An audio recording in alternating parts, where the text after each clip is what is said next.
Bem-vindos a mais um estudo no canal Clamando no Deserto. Nesse momento nós vamos estudar sobre a lição 7, Missão em favor do meu próximo. Logo mais iniciamos com uma oração. Que Deus os abençoe.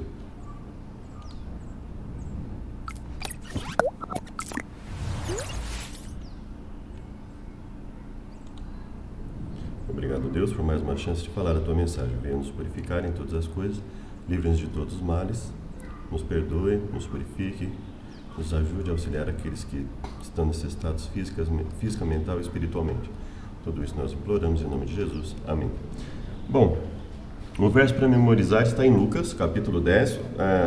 Bom, duas coisas que eu vou colocar logo de início dessa lição. Ela tem bastante versos bíblicos, o que significa que existem bastante passagens para se estudar, né? Lucas 10, 2 Timóteo 3, Tiago 2, Mateus 22, Gálatas 5, Miqueias 6, são capítulos essenciais para você entender o contexto de cada verso que a lição vai colocar durante a semana, que tem bastante passagem. Nós vamos ao final comentar sobre o capítulo de testemunhos para a igreja, né? Que é o capítulo 2, Trabalhando por Cristo. Nós vamos ler e comentar alguma coisa sobre ele. E após a leitura do verso para memorizar, nós vamos logo comentar sobre o desafio da lição de quinta-feira. Bom, verso para memorizar. A isto ele respondeu: ame o Senhor seu Deus de todo o seu coração, de toda a sua alma, com todas as suas forças e todo o seu entendimento. E ame ao próximo como você ama a si mesmo. Bom, esses são os dois mandamentos que Jesus diz. Eles não anulam os outros mandamentos que foram dados a Moisés. Eles não tiram a necessidade de se obedecer a Deus em tudo que ele estabeleceu. Eles são a base. Desses dois mandamentos dependem toda a lei e os profetas. Ou seja, desses dois mandamentos depende todas as escrituras. Ou seja, as escrituras estão pautadas nisso. Que o homem consiga amar a Deus sobre todas as coisas e amar ao próximo como a si mesmo, né? Então, é como se fosse um ciclo, né? A Bíblia fala, se você não consegue amar o ser humano a quem você vê, como é que você vai amar a Deus a quem você não vê? Por outro lado, se você não amar a Deus sobre todas as coisas, como você vai garantir que o amor ao próximo como a si mesmo não seja contaminado? Porque se você entende, e eu temos um entendimento prejudicado do que é amor, nós vamos amar a nós mesmos de forma errada, de forma egoísta. Consequentemente, nós vamos amar ao próximo também de forma errada, de forma egoísta, de forma prejudicial. Então, veja que tudo está ligado, não tem como separar o amor a Deus e o amor ao próximo, né? Nós precisamos desenvolver os dois. E a Deus sobre todas as coisas, mais do que a nós mesmos, né? E a partir daí estaremos dispostos a obedecer o que Deus disse. Bom, o desafio de quinta-feira, existe o desafio e o desafie-se, né? O desafio, em geral, ore diariamente por alguém diferente de você, ou mesmo por alguém de quem você não gosta. Eu creio que orar por alguém diferente de você, nós já estamos fazendo. Se você tem acompanhado os desafios, seja na lição, seja nos nossos vídeos, você tem visto que o desafio por orar por alguém, por ajudar alguém. Então, eu diria que o foco dessa semana seria orar por alguém que porventura nós não gostamos ou tenhamos alguma insatisfação, tenhamos algum incômodo. Se você não tiver, se eu não tiver, glória a Deus por isso, mas se tivermos, né? Esse será um desafio interessante para nós. E o desafie-se, né? Ou que não gosta de você, que não gosta de mim, que nós precisamos tentar talvez aí nos aproximar mais do que já temos nos aproximado. Se não nos aproximamos, que possamos nos aproximar. E o desafie-se, liste pelo menos 3 nomes de conhecidos não adventistas. Identifique suas necessidades emocionais, físicas, sociais. Considere como cuidar dessas necessidades. O que você pode fazer por eles na próxima semana? Bom, aqui na nossa igreja, o que nós vamos fazer? Nós vamos orar pelas pessoas não adventistas, pelas pessoas afastadas. Vamos fazer um trabalho por eles, né? Nós vamos entregar com os livros relacionados à esperança, dessa série Esperança, vamos entregar livros com um convite para participar conosco do reencontro, para participar conosco dos eventos da igreja. Vamos fazer visitas, vamos fazer serenatas a eles. E aí na sua igreja ou na sua casa, onde você estiver, onde eu estiver, aí nós podemos ajudar essas pessoas. De alguma forma, pensar em alguma estratégia de auxílio, não é? Então, o nosso foco, pessoas que não gostam da gente, que de repente a gente não goste, ou que tenha algum incômodo em relação à pessoa. Aí são desafios que nós temos, ou seja, nos aproximarmos cada vez mais uns dos outros. A lição de sábado diz o seguinte: conhecemos esse texto, né? Amar a Deus, e no entanto nosso amor a Deus se torna superficial se dizemos que o amamos, mas não lhe obedecemos. Um ponto muito bom, né? Então assim, a lição diz, olha, não tem... Você pode até obedecer sem amor, mas é impossível amar sem obedecer. Então esse é um ponto muito forte, né? Que bom que a lição colocou isso logo de início, né? Como esse amor é demonstrado a cada dia. Então assim, dizer que ama, alguns têm dificuldade em dizer que amam, né? Mas eu acredito que a maior dificuldade está em provar, em demonstrar que realmente ama, né? Como nós demonstramos amor às pessoas. Embora amar a Deus seja bom e importante, ele deseja que também amemos as pessoas. Ama a Deus, mas odiar o seu irmão, esse é mentiroso. Se alguém diz que ama a Deus e odeia seu irmão, e esse odiar aqui, muitas vezes, tem um sentido simplesmente assim, não querer bem, amar é menos do que deveria, não dar a devida atenção, não é? Porque toda a lei se cumpre em um só preceito: ame o seu próximo como a si mesmo. Gálatas 5, né? Obviamente, quando ele fala que toda a lei se resume nesse preceito, nós temos vídeos no canal a respeito disso. Ele está se referindo aqui aos mandamentos referentes à relação entre os seres humanos, ao que nós podemos chamar de relação horizontal. Ser humano, e não relação com Deus. Ele não está dizendo que não existe mais o amor a Deus sobre todas as coisas, não se resume ao amar ao próximo como a si mesmo. Existem dois distintos, né? A lei se resume a amar a Deus e amar ao próximo. Então, Paulo, quando você vai analisar Gálatas 5, o contexto aqui é de amar, no contexto de relacionamento entre os seres humanos. A pergunta mais importante, domingo, Lucas 10, 25. O que esse intérprete da lei perguntou e por quê? Por mais sério que fosse o questionamento, a Bíblia afirma que ele foi feito para testar Jesus. Alguns fazem questionamentos com ceticismo e incredulidade, né? E podem nem sequer estar interessados. Para o intérprete e para o público, essa pergunta era uma abertura que Jesus poderia usar para instigá-los a examinar o próprio coração deles. Então Jesus não ignorou, apesar do motivo ser desrespeitoso até. Afinal, que pergunta poderia ser mais importante do que o que farei para herdar a vida eterna? Em contraste com essa pergunta, o que mais realmente importa para seres cujas vidas são descritas como neblina que aparece por um instante e logo se dissipa, ou seja, nessa breve, principalmente comparado com a eternidade que nós temos à nossa disposição, essa breve vida que nós temos aqui, é o que nós estamos focando, né? Pois que outra opção há além da vida eterna, senão a morte eterna? Então vamos lá, 10, 25. O que esse intérprete da lei perguntou e por quê, né? Então nós temos aqui o contexto de Lucas, né? Qual é o contexto aqui? Ele designa 70 para irem de 2 em 2 a todas as cidades e lugares onde ele havia de ir, né?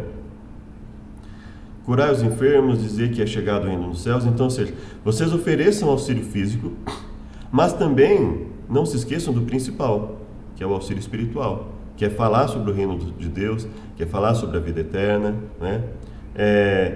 Não sejam inocentes de achar que em todos os lugares onde vocês forem falar, né, as pessoas vão te aceitar e que vai correr tudo bem. Não. Dependendo do local que você for, você vai ser bem aceito ou não, mas isso não deve nos impedir de pregar e auxiliar as pessoas, né? Então lá no verso 25, né, antes disso, né, o contexto nos diz assim: bem-aventurados os olhos que veem o que vós vedes, pois vos digo que muitos profetas e reis desejaram ver o que vós vedes, e não viram, e ouviram o que ouvis, e não ouviram. Ou seja, vocês são privilegiados, né? Eles estavam sendo privilegiados ali pelo que eles estavam vendo, né? Tudo para o meu Pai foi entregue, e ninguém conhece quem é o Filho senão o Pai, nem quem é o Pai senão o Filho, e aquele a quem o Filho quiser revelar. E aí nesse contexto, logo depois diz: e eis que se levantou um certo doutor da lei, tentando e dizendo: mestre, que farei para herdar a vida eterna? E ele lhe disse: o que está escrito na lei? Como lês? Como interpreta? Né? E respondendo ele, disse: amarás o Senhor teu Deus de todo o coração, toda a tua alma, tuas forças, teu entendimento, e ao teu próximo como a ti mesmo. Ou seja, ele sabia que o resumo da lei era esse, e que possivelmente ele já sabia que Jesus entendia isso como a base da lei. E disse-lhe: respondeste bem, faze isso e viverá. Ele, porém, querendo justificar-se a si mesmo, disse a Jesus: e quem é o meu próximo? Ou seja, como dizendo assim, olha, na realidade essa minha pergunta é um ponto para uma outra pergunta: quem é o meu próximo? Né? E respondendo, Jesus disse: descia um homem em Jerusalém, né, caiu na mão dos salteadores, né, e eles o espancaram. E aí passou o sacerdote, passou um levita, por fim um samaritano, e esse samaritano se moveu de íntima compaixão dele, cuidou dele, né? E aí ele pergunta: qual desses três parece que foi o próximo daquele que caiu nas mãos dos salteadores? Ora, o que usou de misericórdia para com ele, disse: vai e faz da mesma maneira. Então Jesus estava dizendo aqui o quê? Olha, quem é o seu próximo? É todo aquele que estiver precisando da sua ajuda. E de quem você vai ser próximo? De quem você tiver a oportunidade de ajudar. Ou seja, não existe uma relação familiar, não existe uma relação de sangue, não existe uma relação de bairro, de igreja, que vai por si mesmo te tornar próximo de alguém. Próximo é todo aquele que você puder ajudar. E você vai ser o próximo de todo aquele que você puder ajudar. Né? E o que esse intérprete dali perguntou? Ele perguntou, nós vimos aqui, né? Olha só: o que devo fazer para herdar a vida eterna? E aí Jesus fala: o que está escrito na lei, o que está escrito nas escrituras, como você interpreta? E aí ele fala: bom, eu preciso amar ao próximo, né? E Jesus fala: bom, você respondeu bem, faça isso e viverá. Ou seja, não existe na Bíblia uma relação de salvação que não tenha como consequência o amor a Deus, né? Não existe uma salvação que não passe pelo processo de levar a pessoa a amar a Deus e ao próximo verdadeiramente e, consequentemente, buscar obedecer a Deus em tudo que ele faz. E um desses pontos é auxiliar o próximo, né? Auxiliar a todo aquele que necessitar. Leia primeiro aos Coríntios, né? Primeira carta de Paulo aos Coríntios, capítulo 15, versos 30 a 32. Que ideia Paulo apresentou que ressalta a importância da vida eterna? Bom, por mais duvidosas que fossem suas razões, o intérprete fez uma pergunta crucial e Jesus a utilizou para alcançar não só ele, mas aqueles que estavam ouvindo, né? Vamos lá então, primeira carta de Paulo aos Coríntios, capítulo 15, versos 30 a 32. Paulo aqui está nesse contexto falando: olha, eu tenho notificado a vocês o que já tenho anunciado, né? O qual recebesse, no qual vocês também permanecem, né? Pelo qual sois salvos. Eu sou o menor dos apóstolos, não sou digno de ser chamado apóstolo, porque persegui a igreja de Deus. Pela graça de Deus sou o que sou, ou seja, pela graça de Deus fui transformado. Aí ele fala da importância da crença na ressurreição. Ele fala da questão, qual vai ser a ordem relacionada à ressurreição. Aqui ele enfatiza inclusive a questão da vinda de Cristo, os que são de Cristo na sua vinda, né? O último inimigo que há de ser aniquilado é a morte, né? Fala da questão da sujeição a Cristo. E aí nós vamos ver aqui do 30 em diante. Por que estamos nós também a toda hora em perigo? Eu protesto que cada dia morro gloriando-me em vós, irmãos, por Cristo Jesus nosso Senhor.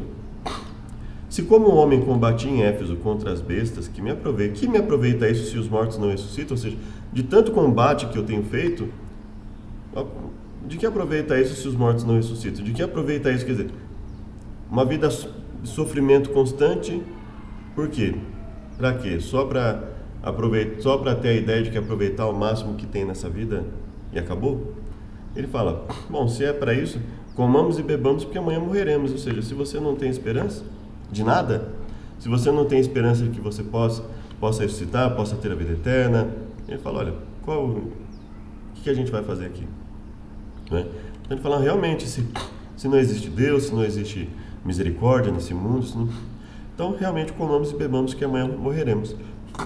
Agora, não vos enganei, as más conversações corrompem os bons costumes. Então, não se enganem, se vocês não buscarem o que é eterno, se você não contemplar o que é eterno, se você não contemplar o que vem de Deus, você vai se corromper, né? Nós somos transformados por aquilo que contemplamos. Se você contempla as más conversações, os seus costumes serão corrompidos. Os nossos costumes serão corrompidos.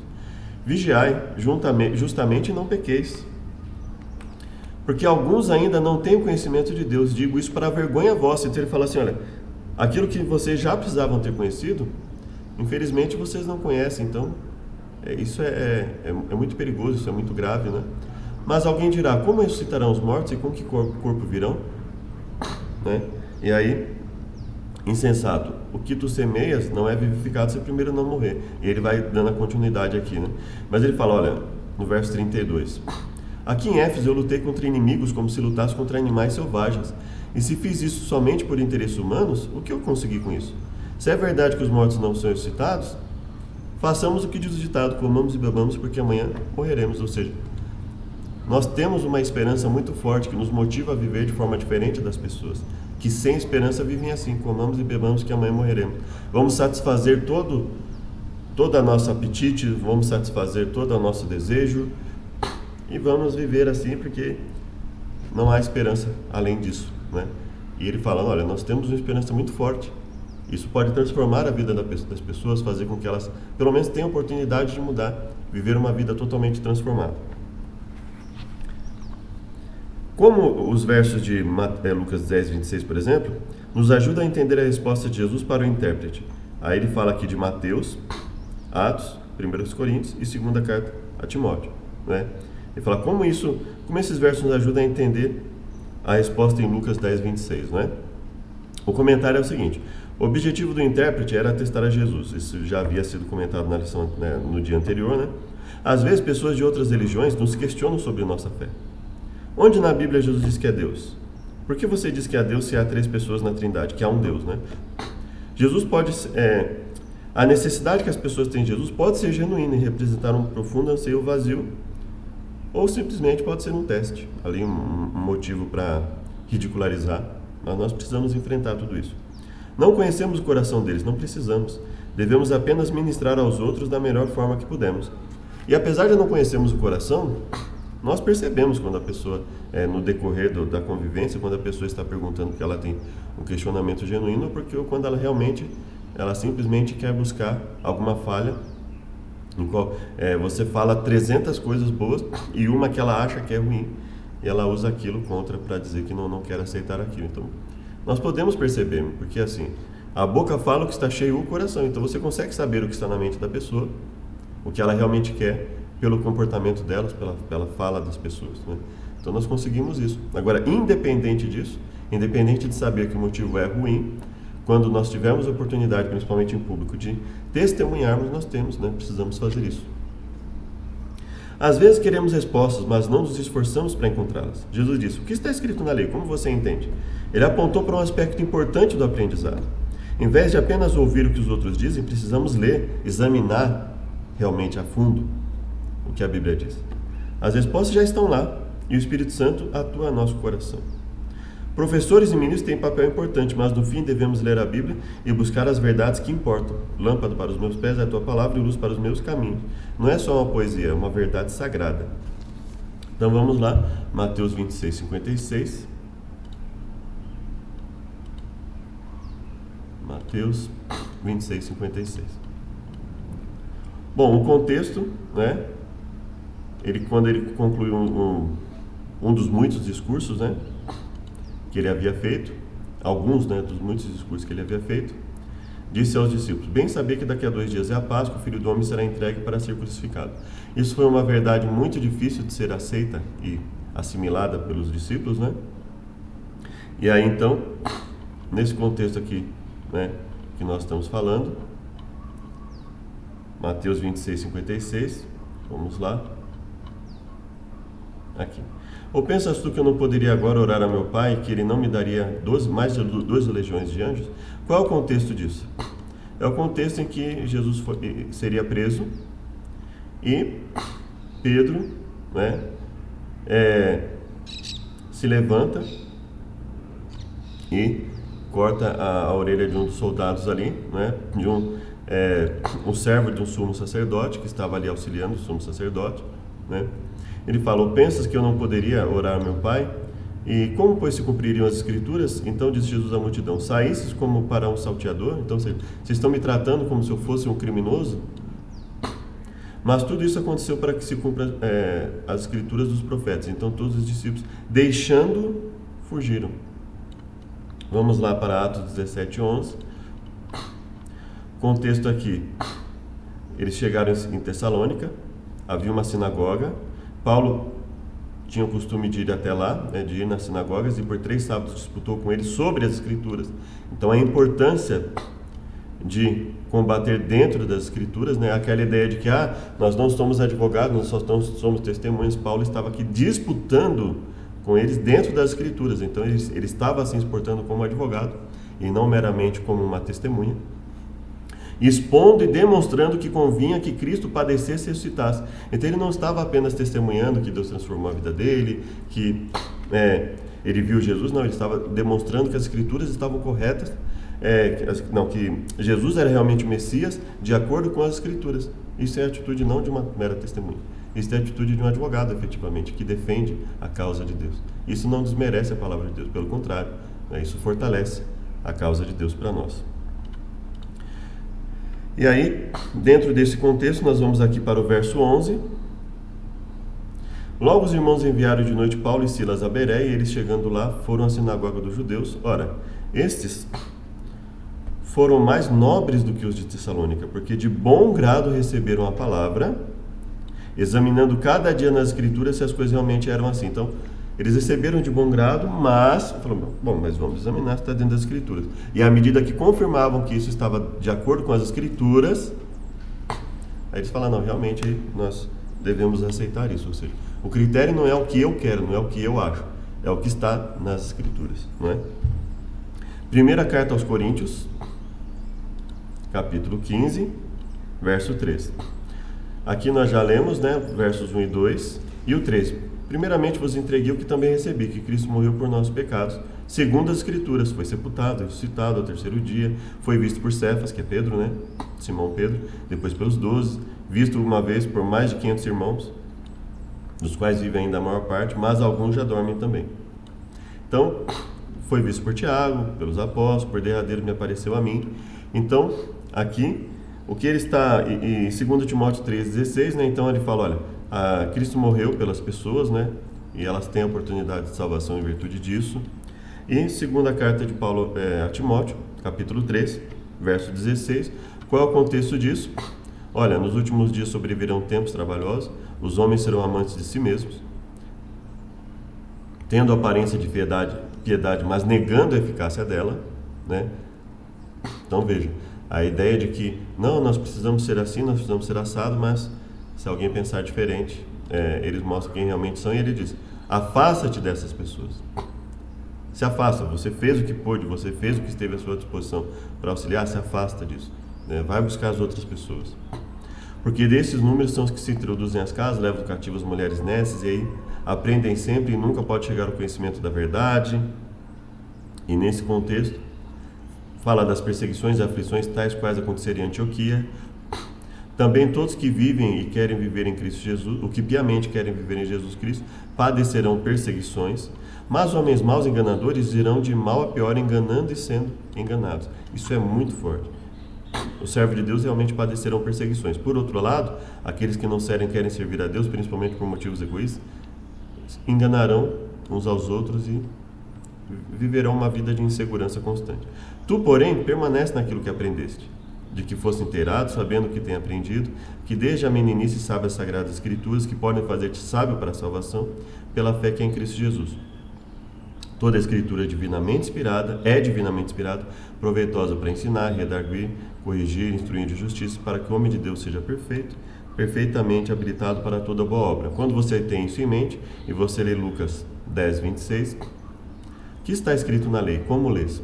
Então ele fala, olha, as escrituras te habilitam a entender tudo isso, as escrituras te habilitam pelo poder de Deus, atuando na sua mente, auxiliando na compreensão, as escrituras te habilitam a entender tudo isso. Terça-feira, para herdar a vida eterna, qual foi a resposta do intérprete à sua própria pergunta? O intérprete tinha feito a pergunta e ele mesmo deu a resposta. Qual foi a resposta de Jesus? Respondeu corretamente. Para a maioria dos crentes, dar as respostas certas sobre doutrina e fé não é tão difícil. Em vez disso, o desafio está em fazer o que sabem que é certo. Então, assim, é claro que nos dias de hoje, existe muita dificuldade, né? São postas para muitos cristãos afirmações que não têm base bíblica. O Antigo Testamento tem menos validade do que o Novo. O próprio nome Antigo e Novo Testamento já está errado, né? O Antigo Testamento vale menos que o Novo, só vale aquilo que o Novo Testamento confirmou, e assim sucessivamente, né? Teve eu esqueci o nome dele, um ex-pastor aí que agora ele tem uma pregação independente, que falou que foi um erro, foi uma esquizofrenia os cristãos juntarem as falas de Jesus com o Antigo Testamento, que não poderia ter sido isso. Jesus usou todos os livros de Gênesis a Malaquias para confirmar, inclusive, que ele era o Messias, confirmar os seus ensinos, e uma pessoa diz uma coisa dessa. Então, veja, é muito difícil para muitas pessoas hoje, que não examinam as Escrituras, né, terem uma noção exata do que elas são, porque eles pegam de terceiros, né? Então, vai na própria Escritura e verifica o que Deus fala realmente, né? E a resposta dele nós já lemos, né? Ele mesmo responde: a necessidade de amar a Deus sobre todas as coisas é o próximo como a si mesmo, né?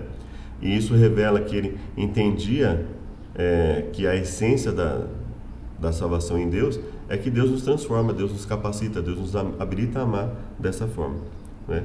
Leia Tiago 2, 17 a 52, de que forma esses versos se assemelham ao que Jesus disse ao intérprete. Se amarmos a Deus, leremos sua palavra, oraremos, observaremos seus mandamentos, seremos obedientes à sua voz. Se eu digo que amo o próximo, mas não me importo com as pessoas, ou se ignoro as necessidades, de que vale a minha fé? Se o irmão ou a irmã estiverem com falta de roupa e você disser vá em paz e não ajudar, qual é o proveito disso? Nenhum. Foi só uma atitude formal ali para se livrar da pessoa, né? Vamos lá em Tiago, né? Tiago capítulo 2, 17 a 22, em que ele diz: assim também a fé, se não tiver obras, é morta em si mesmo. Mas dirá alguém: bom, tu tens fé, eu tenho obras, cada um fica na sua, né? Mostra-me a tua fé sem as obras, eu te mostrarei a minha fé pelas minhas obras. Tiago está refutando, está anulando esse argumento. Você tem fé, eu tenho obras, cada um fica... Não é isso. Ele fala: não existe fé sem obras. Não existe fé que não leve à obediência. A fé leva à obediência. Não tem como você falar em fé se você não obedece. Se você não obedece, você não tem fé. Tu crês que há um só Deus? Bom, acreditar que existe Deus? Tá bom, mas os demônios também creem e estremecem, mas não estão dispostos a obedecer. Então não podemos dizer que eles têm uma fé genuína. Mas, ó homem vão, queres saber que a fé sem obras é morta? Porventura o nosso pai Abraão não foi justificado pelas obras quando ofereceu no altar seu filho Isaque? Bem vês que a fé cooperou com as obras, e que pelas obras a fé foi aperfeiçoada.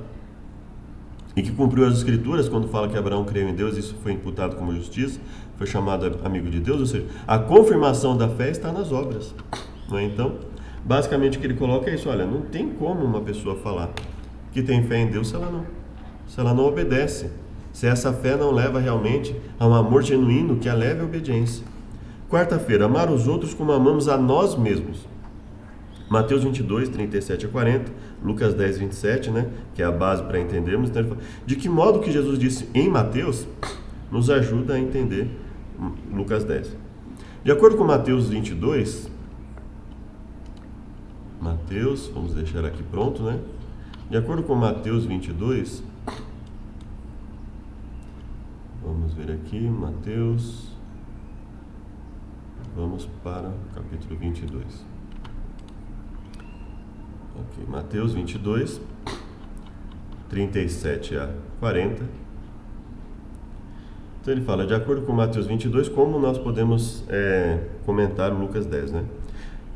Jesus deixou claro que a expressão cotidiana da verdadeira crença depende desses dois mandamentos. O amor é o princípio básico do governo de Deus no céu e na terra. E aí ele pede para ler Gálatas 5, Miqueias 6, 1 João 4, e como esses versos reforçam o que Jesus nos diz. Então, as perguntas 5, 6 e 7, nós podemos responder pela análise de todos os versos ao mesmo tempo. De acordo com Paulo, toda a lei se resume em um só preceito. Obviamente, quando Paulo fala isso, ele está focando nos aspectos da lei relacionados ao relacionamento com o nosso próximo.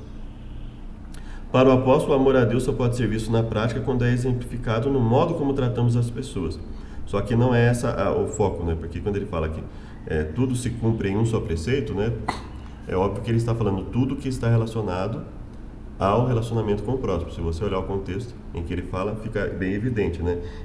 Senão haveria uma contradição bíblica, né? Porque como as coisas se cumprem na Bíblia. O próprio Jesus diz: amor a Deus sobre todas as coisas, ao próximo como a si mesmo. Ele não sujeitou o mandamento de amar a Deus ao mandamento de amar ao próximo, né? Então a ênfase não é essa, né? Paulo não quer dizer que o amor a Deus está sujeito ao amor ao próximo, né? Ou que só é visto na prática quando é exemplificado no modo como tratamos as pessoas, né? Isso, mas é óbvio que o que o autor está colocando aqui é em que sentido? No sentido de que, olha, se as pessoas não virem você amando ao próximo, como elas vão entender o que é amar a Deus, que você não vê, né? Então esse é o sentido. Mas o sentido que Paulo está colocando lá é no aspecto de que a lei, no aspecto do relacionamento com as pessoas, ela se cumpre em amar ao próximo a si mesmo. Mas você só vai amar ao próximo como a si mesmo, você só vai ter força para isso, se você amar a Deus sobre todas as coisas e buscar obedecê-lo em tudo. Porque os mandamentos de Deus é que nos ajudam na prática a amar ao próximo como a nós mesmos, né? Então veja, o amor ao próximo revela que nós podemos amar a Deus sobre todas as coisas, né? Que existe essa possibilidade, que a pessoa pode enxergar em nós essa possibilidade quando amamos. Só que o amor ao próximo como a nós mesmos só vai existir na prática se amarmos a Deus sobre todas as coisas e, consequentemente, obedecermos aos mandamentos dele, que nos ensinam como amá-lo sobre todas as coisas e como amar ao próximo como a nós mesmos, né? Vamos lá em Mateus 22, 37 a 40. Né? Amarás o Senhor teu Deus de todo o coração, alma e pensamento. Esse é o primeiro e grande mandamento. E o segundo, semelhante a esse: amarás o teu próximo como a si mesmo. Desses dois mandamentos dependem toda a lei e os profetas. Ele não diz que o primeiro depende do segundo, ou que haja uma dependência, não. Ele diz que desses dois dependem toda a lei e os profetas. Ou seja, esses dois a princípio estão em pé de igualdade, né? Só que se você olhar, você precisa começar a desenvolver o amor ao próximo para você entender o que é amar a Deus sobre todas as coisas. Só que como eu vou amar ao próximo? O que é amar ao próximo? Eu preciso das Escrituras para entender isso. E para isso eu preciso amar a Deus sobre todas as coisas. Ou seja, eu preciso estar disposto, né, a amar a Deus sobre todas as coisas. E aí eu vou buscar obedecê-lo em tudo que ele diz. E aí ele falou: amar ao próximo como a si mesmo é fazer isso, isso, isso, isso. E aí eu vou saber o que é amar ao próximo como a mim mesmo na prática, de acordo com as Escrituras e não segundo os meus critérios. Então veja, esses dois mandamentos estão interligados, né? Por isso que nós precisamos entender, eles são fortes, deles dois dependem toda a lei dos profetas. Ou seja, eu não posso dizer que o amor a Deus sobre todas as coisas se cumpre no amor ao próximo como a si mesmo. Não. Uma coisa não significa exatamente a outra. Amar ao próximo como a mim mesmo não significa amar a Deus sobre todas as coisas, né? Agora, amar a Deus sobre todas as coisas, se eu cheguei ao ponto de amar a Deus sobre todas as coisas realmente, é porque eu já estou amando ao próximo como a mim mesmo, né? Ou seja, eu consegui, né? Agora, é buscando amar a Deus sobre todas as coisas que eu vou entender o que é amar ao próximo como a mim mesmo. Gálatas 5,14. Porque vós, irmãos, fostes chamados para a liberdade. Não useis essa liberdade para dar ocasião à carne, ou seja, aos instintos, a servir a si mesmo, mas servir-vos uns aos outros pelo amor. Porque toda a lei se cumpre numa só palavra: amarás ao próximo como a si mesmo. Veja só, aqui ele está falando sobre a nossa relação com o próximo. Não nos coloquemos no jugo da circuncisão. Aí ele fala da servidão, fala aqui da questão da circuncisão, né? Confio de vós o Senhor que nenhuma outra coisa sentireis, mas aquele que vos inquieta, seja quem for, sofrerá a condenação. Aí ele fala de não usar a liberdade para dar ocasião aos instintos, que é o nosso relacionamento entre as pessoas. Ele fala porque toda a lei nesse tocante de vencer os instintos no relacionamento entre os seres humanos, ela se resume a amar ao próximo como a nós mesmos. Se vós, porém, vos mordeis e vos devorais uns aos outros, vede que não vos consumais uns aos outros. Ou seja, o contexto aqui é de quê? Do relacionamento com o próximo. Ele não está aqui dizendo que o amor a Deus sobre todas as coisas se cumpre ou está sujeito ao amor ao próximo, né? Digo, porém, andai em espírito e não cumprireis a concupiscência da carne, porque a carne cobiça contra o espírito contra a carne, e esse se opõe, para que façais o que não quereis. Mas se sois guiados pelo espírito, não estáis debaixo da lei, ou seja, não estáis em desobediência. O contexto aqui é claro, né, muito evidente de que o não estar debaixo da lei é não estar em desobediência, não estar andando conforme a carne, conforme os instintos. E aí ele fala das obras da carne, né? Depois as obras do Espírito, o fruto do Espírito. Ele fala, contra essas coisas não há lei, porque essas coisas aqui são obediência à lei, então não há lei contra elas, porque elas se refletem justamente na obediência à lei, né? E os que estão em Cristo crucificaram a carne com as suas paixões e concupiscências.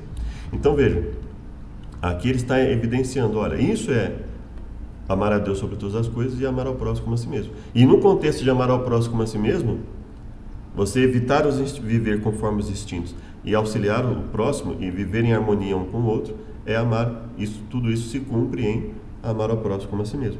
Miqueias 6, 6-8. Com que me apresentarei ao Senhor? Me inclinarei diante do Deus Altíssimo, apresentar-me-ei diante dele com holocaustos, bezerros de um ano? Bom, ele determina isso, né? Mas é só isso. Vamos ver. Agradar-se ao Senhor de milhares de carneiros ou de 10.000 ribeiros de azeite? Darei meu primogênito pela minha transgressão, fruto do meu ventre pelo pecado da minha alma? Ele te declarou, homem, o que é bom. E que é que o Senhor pede de ti? É uma pergunta, perdão. Ele te declarou, homem, o que é bom? E que é que o Senhor pede de ti? Senão que pratiques a justiça, ames a iniquidade, andes humildemente com o teu Deus. Aqui tem um ponto e vírgula, então são duas coisas. Aqui é uma afirmação. Ele realmente declarou que é bom para você. Agora, o que é bom para você? O que realmente ele te pediu? Ele não pede que você pratique a justiça, ame a benignidade, ande humildemente com Deus? Ou seja, o que ele está dizendo aqui? Adianta você fazer todos esses sacrifícios se eles não refletem realmente uma vida transformada, uma pessoa que está arrependida pelo que está fazendo no momento que oferece o sacrifício? Ou será que está oferecendo o sacrifício como algo formal, simplesmente para se enganar e tentar se justificar pelos erros que ainda quer continuar a cometer? É mais ou menos como nos dias de hoje, né? Mas Jesus salva, o importante é que o sangue de Jesus salva. Bom, será que você não está usando o sacrifício de Jesus como justificativa para manter um pecado deliberado, voluntário, em rebeldia contra Deus? Será que eu não estou fazendo isso? Nós temos que tomar cuidado com isso. E por fim, primeira carta de João, capítulo 4, versos 20 e 21. Né? Se alguém diz ama a Deus e odeia seu irmão, é mentiroso. Pois quem não ama seu irmão ao qual viu, como pode amar a Deus a quem não viu? Ou seja, como é que você pode falar que ama a Deus se você não ama o seu próximo? Não tem como, né? Ou seja, amar ao próximo mostra que você está capacitado para amar a Deus. Agora, se você não ama o próximo, você não ama a Deus.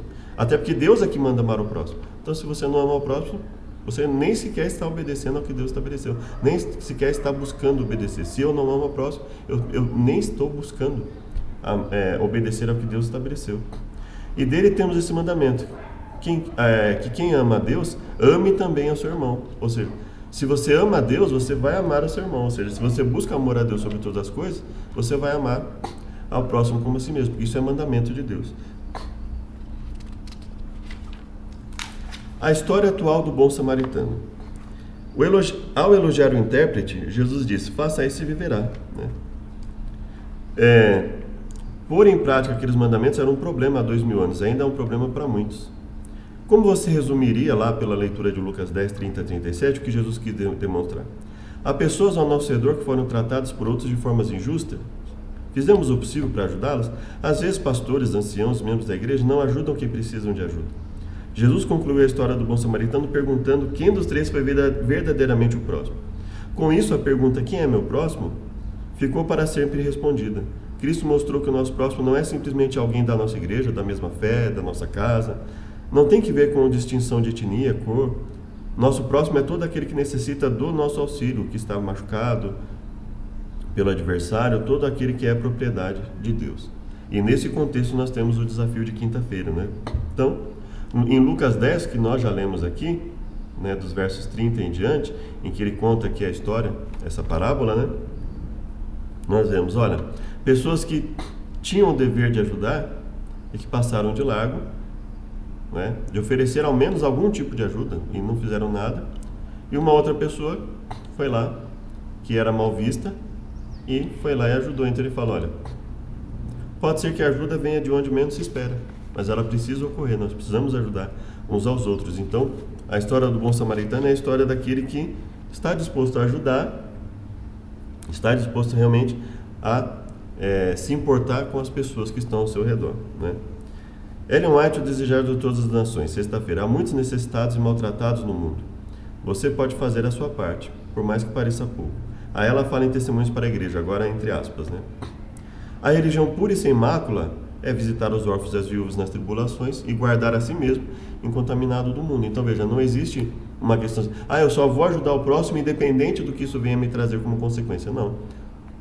As duas coisas têm que estar em equilíbrio, né? Você não pode, sob o pretexto de se manter incontaminado, deixar de ajudar as pessoas. Mas também você não pode, sob o pretexto de ajudar as pessoas, se contaminar com as coisas que existem no mundo. Eu não posso fazer isso, nós não podemos fazer isso, né? Cada ato de justiça, misericórdia e bondade produz melodia no céu. O Pai contempla do seu trono os que praticam esses atos. Cada ato de misericórdia realizado em favor dos necessitados é considerado como tendo sendo feito a Jesus. Isso está aqui em testemunho para a igreja, trabalhando por Cristo. Ela fala, os observadores dos sábios estão se tornando egoístas ao se tornarem mais ricos. Então ela fala assim, olha, muitas vezes as bênçãos materiais, elas estão afastando as pessoas de Deus porque as pessoas não estão usando isso para a glória de Deus, né? Tornar-se um batalhador, prosseguir pacientemente na prática do bem, que requer esforço abnegado, é tarefa gloriosa sobre a qual o céu dispensa o seu sorriso. Jesus se identifica com o povo sofredor. Fui eu que tive fome e sede, fui eu estrangeiro que estive na prisão, né? Ao fecharem contra mim a sua porta, ao passo que seus mobiliados aposentos estavam desocupados, eu não tinha onde reclinar a cabeça.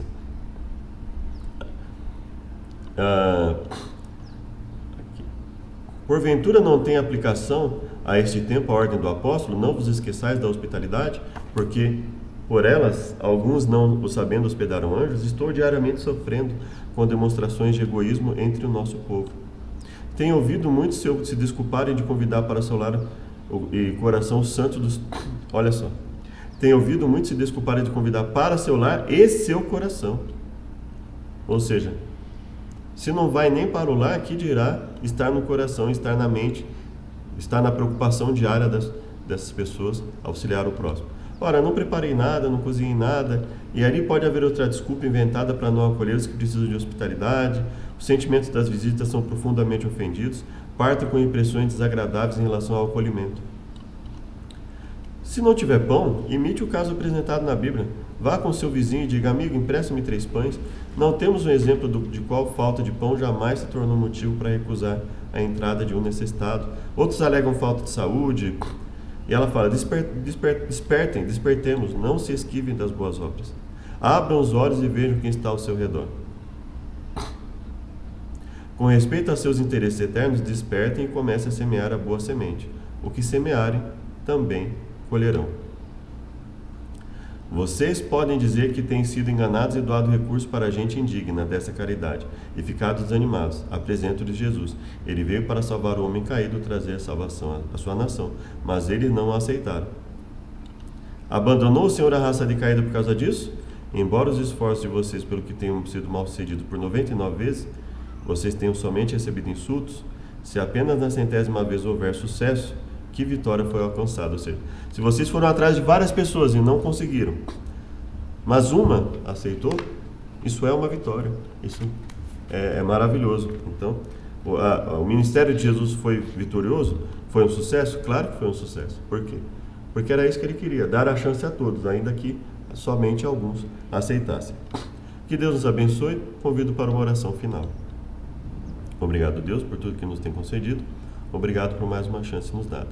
Venha nos auxiliar no restante da semana, venha nos fortalecer e dar sabedoria para aprender a Tua mensagem. Nós pedimos em nome de Jesus. Amém. Obrigado a todos e até o próximo estudo.